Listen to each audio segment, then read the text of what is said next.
My name is Dr. Robert Anderson Plimer, esotericist, occultist, magician, alchemist, hermeticist, and member of the order Typhonus. I'm a classicist. Studied classics, so my linguistic skills are in Latin, Greek, Hebrew, hieroglyphics, and some bits and pieces of other languages as well, but mainly in classical languages. Most of my books, I've written 12 books, lots of articles on Egyptian, magic, alchemy, hermeticism, Thoth tarot deck, Crowley, other esoteric subjects for articles, including a vast array of lectures.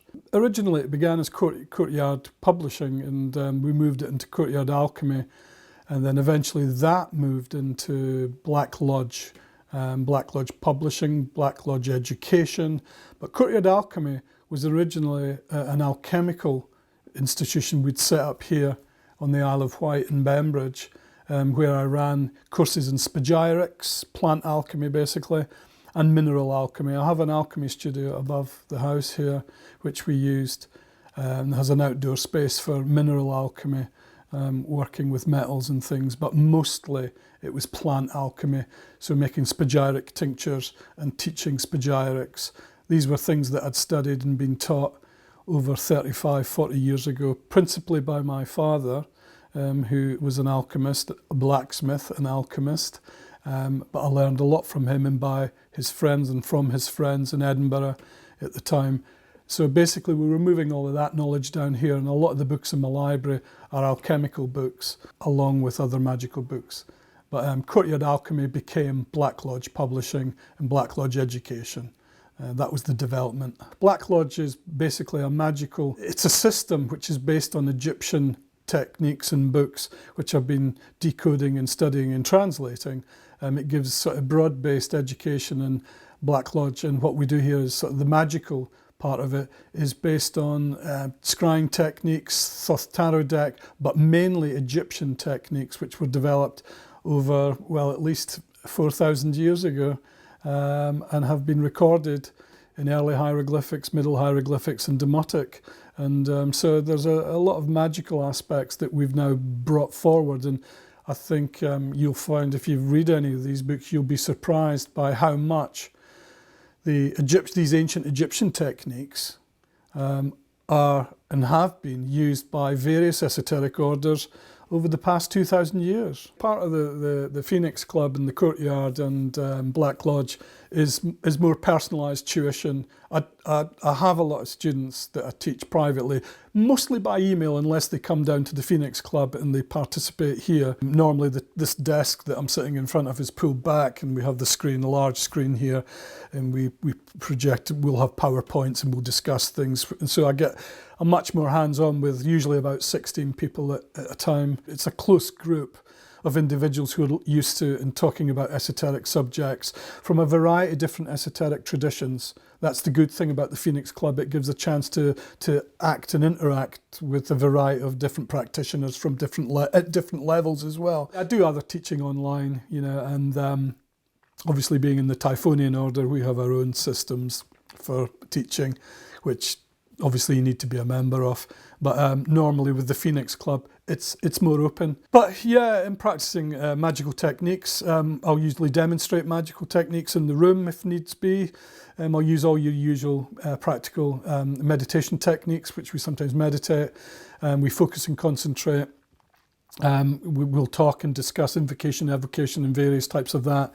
I'll discuss the Greek PGM, the Papyri, Greek Magick, which obviously being in Greek I can read, so I'm quite interested in that and discussing that and what people think of it, arguing about it and trying to show that most people it's not Greek. They are written in Greek, but their ideas contain mostly, guess what, Egyptian ideas from 1,000 years before. So they're redone. That's why you'll see bits of Hebrew, bits of Egyptian, Grecicized words in the text. So we'll discuss the PGM. I also spend a lot of time discussing John Dee's work and Edward Kelly's work, obviously through my studies and practice of alchemy. That goes on here, and some of the Phoenix Club members have also taken up alchemy, and I've taught them alchemy. But so they get the opportunity to discuss that with me, and if they're interested, I'll sometimes put on private lessons for them, depending on their areas of expertise. And I make them read lots. Obviously, as an academic, I like people to read lots, and then they're ready to debate lots. So that's the fun and games there. It's to be Black Lodge that's Black Lodge education. It's part of the stuff we have online. You can buy modules, and we're in the middle of processing some new modules for Black Lodge education. The basic way that the modules work is the first module introduces you to this idea of a black and white, this idea of a physical, non-physical, the idea of Plato's cave, the idea of the difference between, I'm very keen to stress the difference between place and space, between your temple, this room, this physical room we're in here, and the space we create. Even outside or within a magical circle, it's not the same. In the Greek, we're talking about topos, which is a place, and the word hypodochi, which is space. The magical space is something that the magician, sorcerer, or witch has to really understand how to create, not the altar in front. That's all physical. I'm more interested in noesis and the mental aspects of creating something much more interesting. As I said, within the Egyptian materials, you move into the subconscious at Keke, the chamber of darkness. That moves you into space, out of place, which would normally be regarded as your altar space. This is not my altar, by the way. This is a desk. But the altar place is physical, where you keep all your gods and goddesses, and you might keep candles, all the physical attributes of a place, very much corporeal, very much physical. It's when we move into creating that liminal space, it's more important in the sort of magic that I like to talk about. And that's something that comes through a lot in what I've learned from Hermetic works, from alchemy, and also from the Egyptian Typhonian trilogies, which I've written about and studied.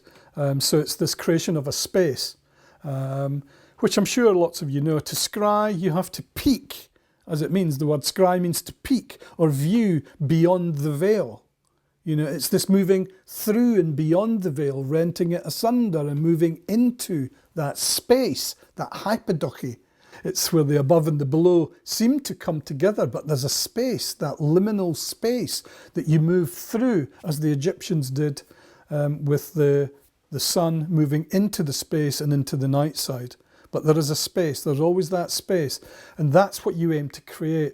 Some of the early modules in Black Lodge education I differentiate between place and space. Because we had so many people coming here to the Phoenix Club, which I run from the house, every month, one lecture a month, a few of them were interested in organising a slightly bigger conference. So we thought, well, let's do this, because I normally do, if I'm doing conferences, they're normally on the mainland in England. So it was a great idea to put together a conference situated here on the Isle of Wight. So we chose Wight, which is one of the main towns on the island.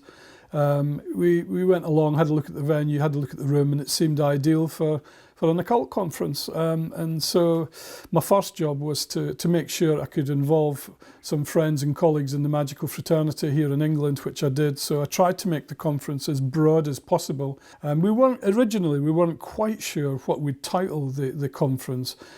Obviously, it was going to involve magic. And then because of a lot of scholars and practitioners that I know are interested in art, hence magic art. And then finally, because all of us have studied some aspect of medicine, whether it is through psychotherapy, whether it is through medical practice, anything like that, we decided we'd include magic. So it became medicine. So it became magic, art and medicine. And we put it together. We did it in quite a short space of time. And we put it together, got the advertising going, and it seems to be quite a success. Hopefully we'll do it again next year. So that was the inaugural Magic, Art and Medicine conference here on the Isle of Wight. The idea has been around for a long time. No one had ever done one. There'd been smaller conferences and fairs, but never a proper esoteric conference. And as I said, because I know lots of the speakers personally, it was quite easy to put the speakers together, and I was quite pleased that I managed to get some of my friends down from London and from further north and from along the coastline and from Wales as well.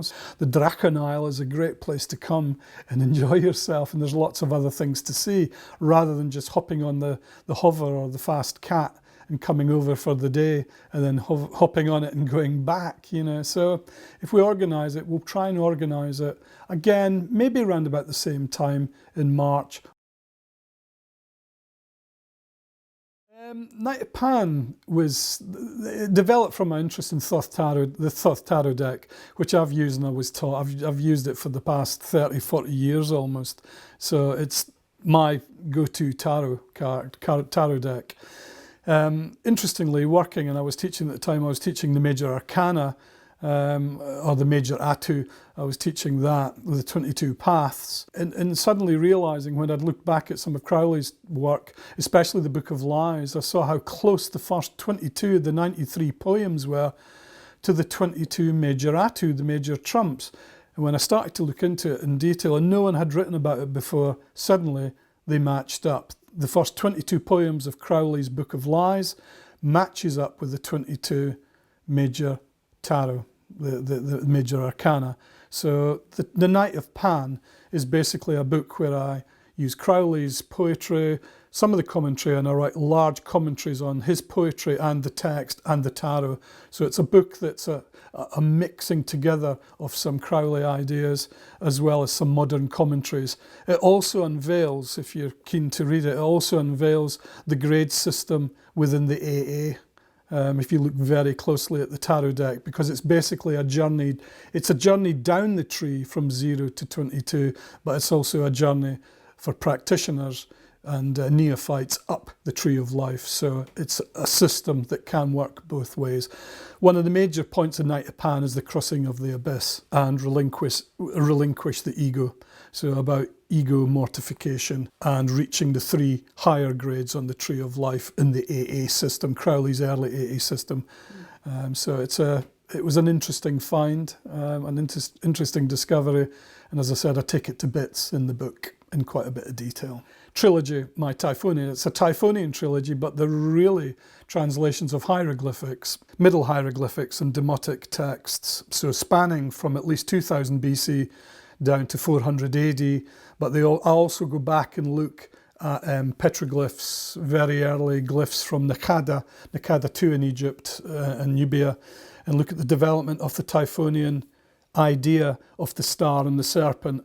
And I was really excited about this because it allowed me the opportunity to use, I had to go back and relearn Middle Egyptian, which I'd studied like 30 years ago. So I went back and relearned that for translating the first book. The first book is The Flesh of Ra. The Flesh of Ra is basically a map for the subconscious night side, basically the Egyptian the journey into the Duat. That's the netherworld and the 12 hours of the Duat.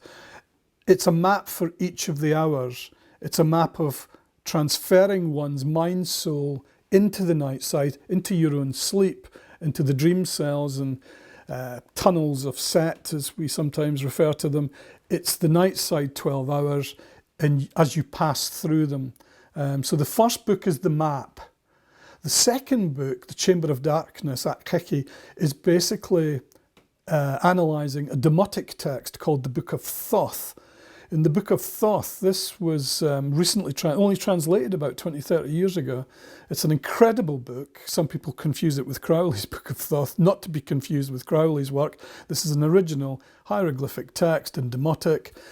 It blew me away, this text, when I got hold of it, the Egyptian, partly because lots of the techniques that were being taught to the young magicians, male and female, taught to them by the master magician, Sonyu, a Sonyu or Sonyut with a feminine ending.